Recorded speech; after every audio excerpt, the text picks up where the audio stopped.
Today's video, we're going to be diving into the upcoming pattern, taking a look here at the past 7 days, diving into the upcoming pattern. There was a little bit of confusion yesterday. We're kind of going over the past weather to get an idea of what the pattern's been like before diving into the upcoming weather. So keep in mind that we do go over that first.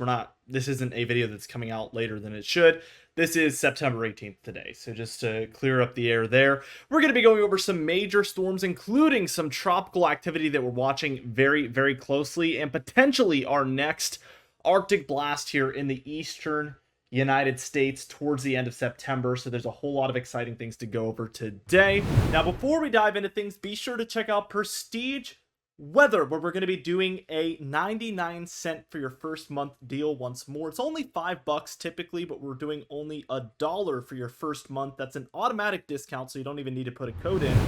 We're doing a September photo contest in there where the winner receives $50, so be sure to check that out, as well as our second winter forecast, which is now officially available within Prestige Weather today. So be sure to check out all of that on your top right corner of your screen below this video and get signed up today at that killer price. Let's go ahead and dive into things. And again, the past 7 days of temperatures, this is trending warmer in the east as we've been predicting, because things have been warmer, especially over the past like 4 days now, even a little bit beyond that. So we're getting a majority of these 7 days warmer now. The only areas that are kind of holding on to some of this cooler air for the most part is going to be the deeper south, like your Gulf states here into a bit of the southeast, and that might actually stay true for many days here. I don't expect this to change too much whatsoever, so that should stay tight. But we do see the Midwest, Plains, Ohio Valley, Great Lakes, and Northeast dealing with this warmer pattern throughout a lot of these areas. This has been the case for quite a while. We also see below normal temperatures trending in for the West, and this is really causing a lot of the warmth in the East for the most part as it is. Now, the past month to date so far, since this is your entire month of September, this one's a little bit delayed, so this is only through the 16th, but we will get an entire idea of this basically by the time we're reaching at the end of September. You can see that so far the entire month has gone cold in the east, warm in the west so far, but like I mentioned, there has been some warmer days in there. It's almost unheard of for an entire month for every single day to be below normal here in the east and above normal out west, but the majority has looked like this, and that's why we're seeing this on the month-to-date temperature anomalies. Here is your snowfall basically for the entire past 30 days, and we do see some of the mountainous west has seen some snowfall, and we actually have a lot more of this on the way here, so we're going to be discussing that pretty thoroughly today.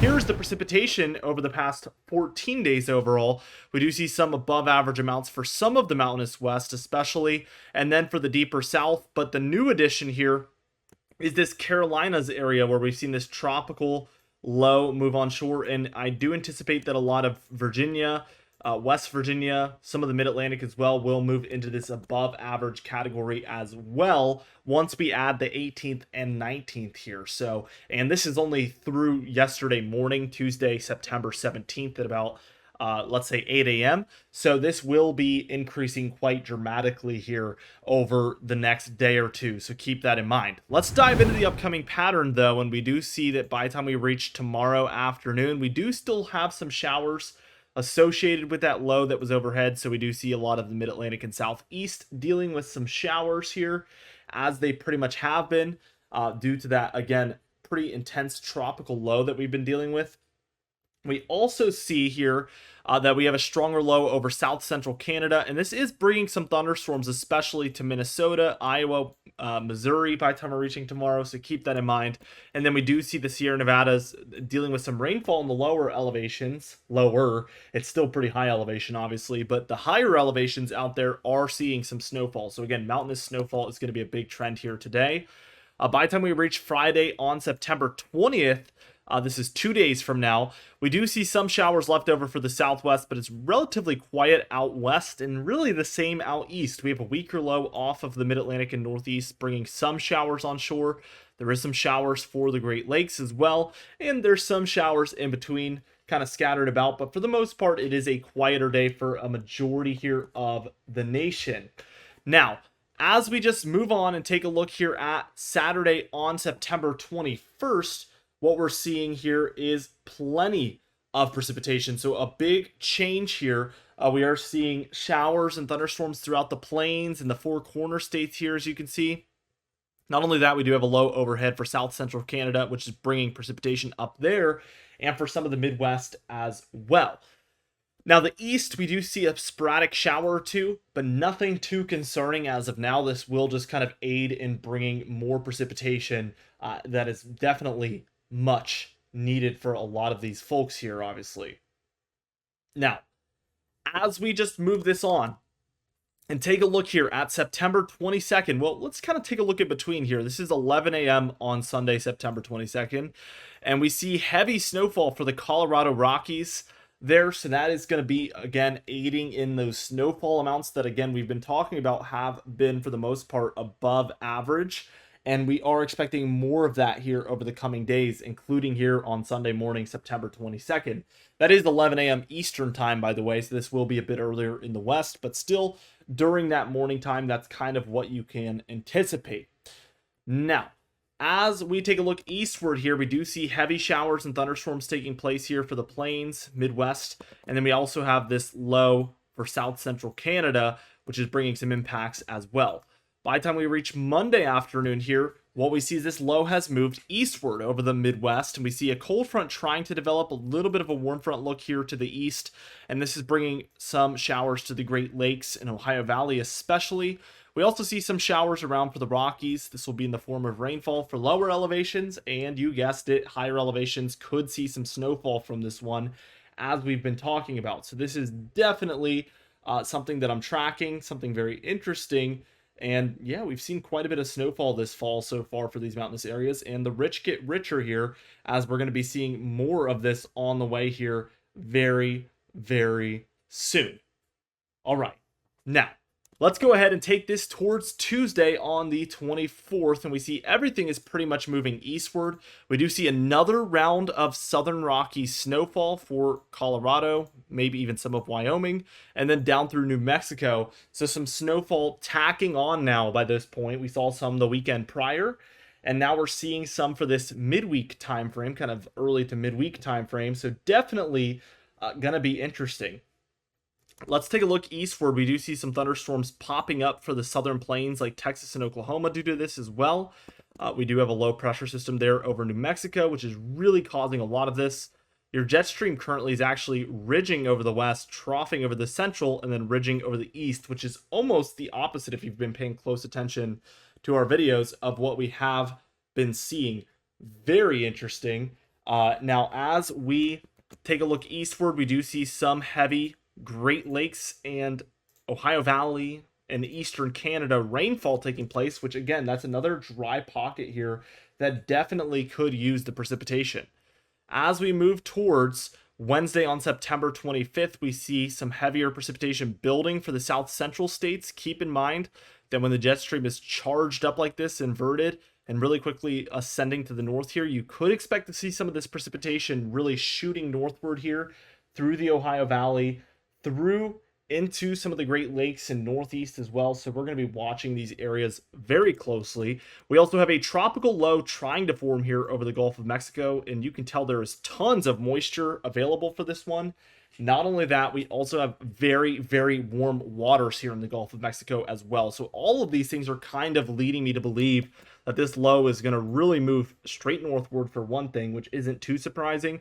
But this jet stream kind of having that northerly motion is going to aid in that as well. Let's take a look here at Thursday on the 26th, and we see just that. This precipitation is kind of shooting northward towards the Ohio Valley, Great Lakes, Midwest. It's just moving northward in a hurry. We see this tropical low is very broad. There's lots of moisture around for many different states by this point. And again, it's over very favorable waters.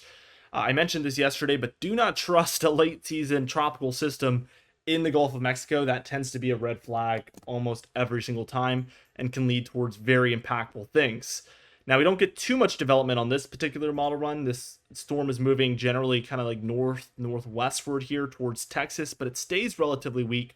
I highly doubt we would see that lack of development here just because we've seen so much moisture in here, so much warmth, and we're still so early in the season that this should lead you to believe we could see development here. I don't think it's going to struggle whatsoever in this environment if we see it take place, of course, that is. Now, this low is here. We have kind of a frontal boundary underneath, and strong thunderstorms could be around for this area also, I think, for Friday. So a pretty action-packed day. By Saturday on September 28th, we do see this tropical low moving towards kind of the Houston area there of Texas, or I think that might be north of Houston, somewhere along that northern Texas coast there. We do see this intensifying down to a 998, which is a little bit stronger than it was. It's definitely packing a huge punch of moisture straight into Texas, Louisiana, Arkansas here, especially on that eastern end. This has a lot of moisture with it, as I've probably stated like 5 times at least now, and that's shoving straight up into the Gulf Coast. So that could be a huge rainmaker if it takes place. Total precipitation should come as no surprise. We see huge amounts here for this kind of middle portion of the nation. There is obviously some gaps in there for a couple of areas. It's going to be hard to predict where that's going to be, of course, but the majority of these areas are seeing highly above average precipitation. Even these areas here are doing quite nicely. So let's just take a look at the anomalies. And as you can see, we do see above average amounts here on this European ensemble model for a lot of these eastern areas through the Midwest and Plains. I think it's important to note that this is the ensemble model. The previous model was the European model. If we saw what that model showed, these areas would also be above average because that storm hits here. This model actually takes it more towards Florida here, and that's why we're seeing these above average amounts for this corridor. So that's the key difference here. But anywhere in the Gulf Coast that gets hit by that will be in the highly above average category, of course, as that would really thrust them above average. Obviously, a huge tropical system. Now, as we take a look at the total snowfall, we're seeing some bright pinks here. Very interesting. Even some Sierra Nevada snowfall that we noted. The northern Rockies are seeing some, maybe a few inches there, but really the huge story here is Colorado, where we could see 1 to 2 feet of snowfall if this European model is correct. So let's zoom in here. And yeah, we are seeing some pretty large amounts for some of the mountains north of Yellowstone, also east of Yellowstone. We are seeing anywhere from like 2 to maybe 4 inches there for the Sierra Nevada. But the Rockies, we're looking at upwards of potentially 20 plus inches for some of these mountaintop locations, and a pretty widespread 10-inch plus band there for all of those pinks throughout a lot of the medium and high elevation areas in the Rockies. So yeah, definitely seeing a huge amount of snowfall there, I would say, for this kind of September time of year. That seems to be above normal to me. So very interesting stuff. Let's take a look here at your temperature anomalies here, and a little bit of a sneak peek at the end there. I accidentally left that on screen. Let's take a look here. We're obviously warmer in the east, but I did mention, you know, we are seeing kind of this colder area within the warm-up, especially here in the mid-Atlantic and southeast. I know for my neck of the woods in Virginia, we're not really seeing that warm-up, but most areas east of the Rockies are, as you can see. There's just kind of an area set up over the southeast and mid-Atlantic that is holding on to some cooler air. Whereas surrounding areas really just aren't. So very interesting. But the west is quite cool here, and this is really aiding in that snowfall. Obviously, this is a negative PNA, and this is causing this kind of surge of warmth throughout the central plains into a lot of the Ohio Valley and Northeast as well. That is the pattern we've really found ourselves stuck in. As we keep going with this, it really doesn't change too much. The East Coast holding on to some cold. Definitely the West is very cold compared to normal, and the central states are very warm compared to normal. It's as we move straight past this 20th time frame. Here's the 22nd, 23rd. Look at this cooler air mass that moves in. It's not too intense, this one. I would say this isn't even an Arctic blast. It didn't look like it came from Canada. It more so came straight from the west, so that would be more of a straight west to east cold front type pattern, but it does bring a nice relief from a lot of that heat. Now we do see a cooler pattern kind of prevail until we warm up, but here comes an actual Arctic blast. So we see it start here on the 29th. We see this cooler air mass that has come from northern Canada, Alaska area. It's shot down into the central Canadian area, and it's going to move straight into the east here. This is my true definition of an Arctic blast. Let's watch it play out here. Here's the 29th. Here's the 30th. Look at that. Huge surge of warmth out west. This is a positive PNA, and this causes this cold to really displace itself straight into the east here. We see this time and time again, and sure enough, we're looking at this for probably the 3rd time this fall so far. And this one would be very intense. This is Tuesday, October 1st, and this would be quite a way to start it out. The blues are already 1 to 7 degrees below normal. You know, anything 5 degrees or more below normal, you would probably notice and be like, hey, it's a little cooler today. The greens are 10 to 15 degrees below normal. You would probably be saying, hey, it's way colder than normal outside. And then those blues within the greens for states like Ohio, West Virginia, Kentucky, Tennessee, that is 15 to 25 degrees below normal. And that's going to feel unlike what you're used to on the 1st of October whatsoever. It's going to feel a lot more like early November if that does verify. Expectations need to be tempered a little bit. Early October is still a kind of, I would say, room temperature type of season for most areas. You know, you are expecting 70s, maybe upper 60s on a cooler day. So this may bring about some 60s. In the coolest of areas, it might bring about some upper 50s days in here. It just depends. But it's not going to be frigid, okay? You're not going to be waking up to snow on October 1st, so expectations do need to be tempered in that regard. Let's take this forward, and let's take it towards October 2nd here, October 3rd.